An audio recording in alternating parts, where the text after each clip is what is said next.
there's a lot less. The anxiety was building up for me as well, like this Dota anxiety, where there's so many things I wanted to do.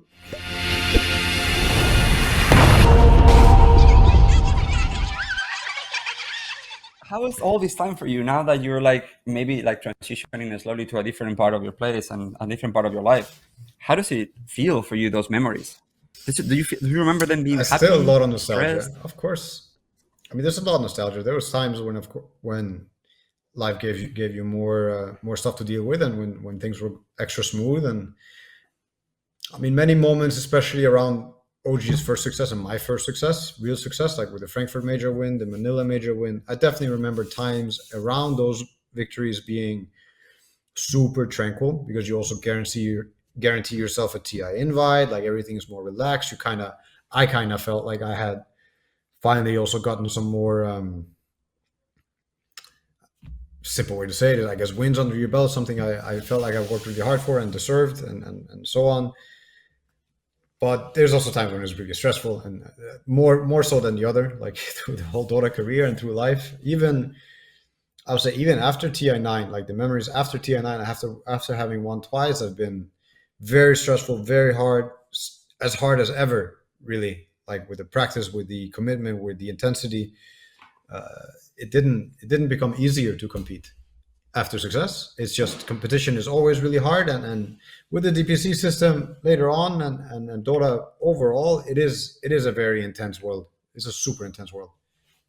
I think that, So, but still, moments of yeah, like just to finish it up, wrap it up nicely, like the nostalgia and the old, like the memory lane is a good one for me overall. It's wonderful. Like the stress, the bad things, all that is also build up to when you then succeed, right? So not having had success, and getting some majors, and then never winning TI, and always grinding, always being hard, drama, emotional relationships with like so much tension between your teammates over time, like because you commit together, and it's really hard when you don't succeed at a project together.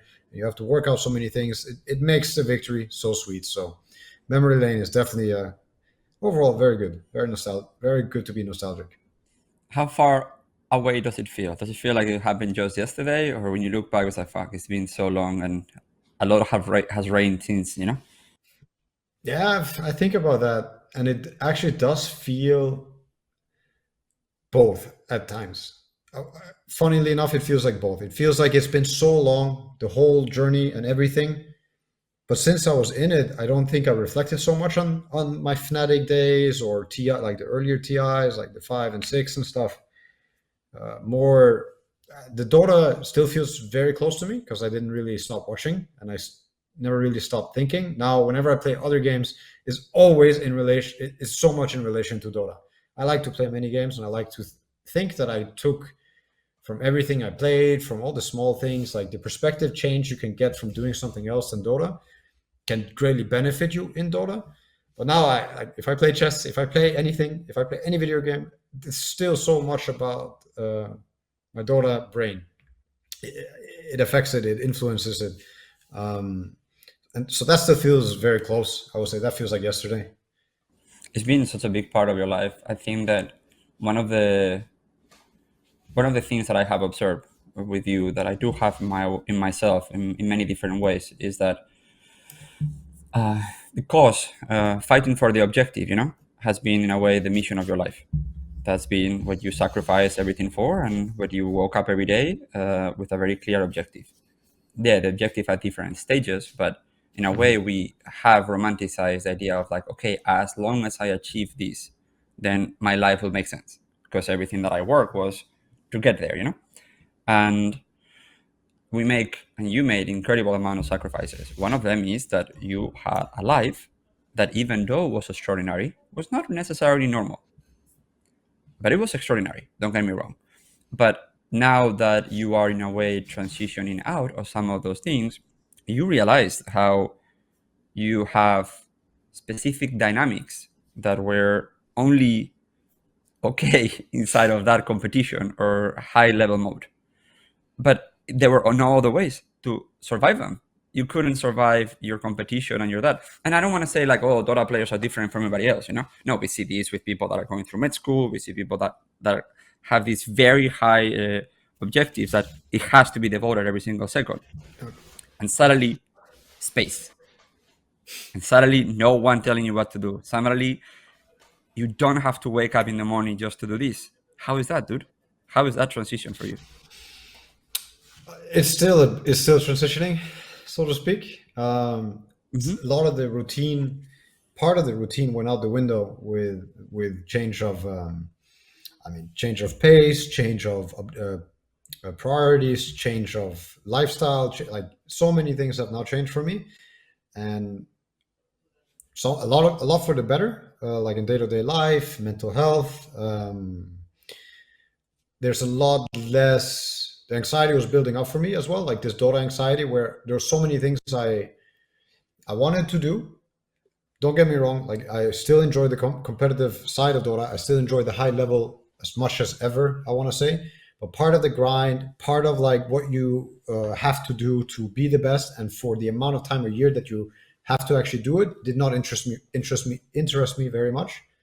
And there were so many other things pulling me, so it was building up for a long time, and now there's been like a massive release of tension and anxiety in my day to day or week to week or month to month. It is way different. And of course, there's always new problems and new things. There's definitely maybe a void that I'm still filling. I've done a pretty good job. There was a huge void. I don't think it's like the summit complex or whatever they talk about. Like you, because I have other goals, and finishing this goal for a while, of course, it left me wondering, like, what do I want to do next? Like, what is actually going to be as exciting, or is it ever going to be as exciting? Is there anything that's going to come even close to this? But I filled my weeks, I filled my days with other things to do. Have my puppies. I'm working on getting as disciplined as I can, because that was part of it was very easy for me to be disciplined with Dota. It's much harder for me to be disciplined with now all these other things that I wanted to do, because they're also new.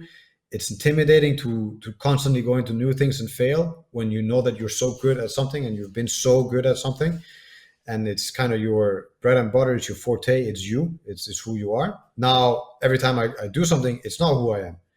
I'm a child, I'm an infant. I'm like, I need to ask for help. I need to look up things. But I do enjoy it at the same time. I really enjoy, because partly it's the approach that we've always had in Dota, and that we always like philosophically have had in OG, and the leadership in OG is, you don't know. You don't know best. You don't know everything. You don't know the only way. You if you're smart enough, you know that there are many ways. And if you have that mindset, you kind of are always ready to be humble enough to actually also start on like an infant state again, and be like, what do you see? You know better than me. I want to learn from you. It's a new game to level up. Yeah. So, but it's now, I know that it's just so much more challenging with like growing stuff, with like work, like trying to keep a house running, all these things all these life skills that I never really got to get. There's so many things I don't know, I spent so much of my life playing Dota. I haven't gone to festivals, I haven't gone to parties, there's so many types of relationships I haven't had, because I've had the team relationship in Dota. I haven't had typical working relationships, I haven't had typical many types of relationships. So yeah, now I'm 28, and I feel like I'm older in many aspects, but so much younger in many others.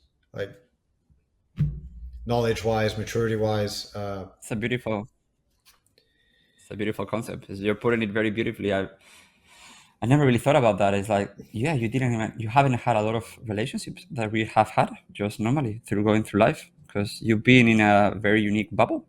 Yeah, like my relationship with my family, my friends. But that has to be exciting, because everything that you're doing is new. True.